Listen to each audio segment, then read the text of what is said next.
4's belly breathing. It's going to be an exercise to kind of help open up your upper back and kind of do some more complicated things regarding your abs and your rib cage that I really don't think I need to get into. But how you're going to start this exercise is you want to start with your hips directly above your knees in a tall kneeling position.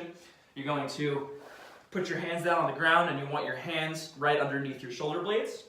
What you're going to start by doing is you're going to take your palms and you're going to press them into the floor, trying to think about taking your sternum and pushing it up toward the ceiling a little bit. So if you look when I do this, my shoulder blades kind of spread apart from one another, and my upper back kind of rounds out a little bit, and you'll see that my upper back also kind of pushes up toward the ceiling.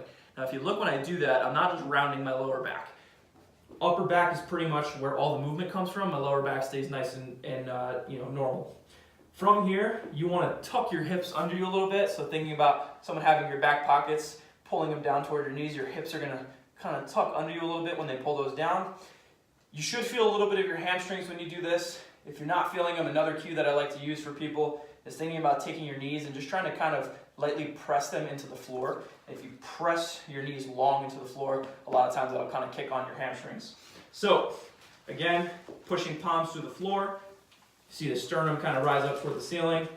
Kick those knees into the floor just a little bit. Lower back stays nice and neutral.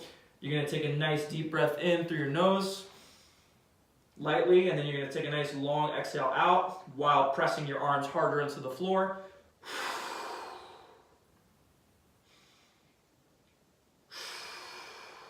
And you're going to repeat that. You'll probably feel your upper back kind of expand and work a little bit as you do this. You may feel like your lats and your serratus, and like I said, you should also feel your hamstrings and your abs.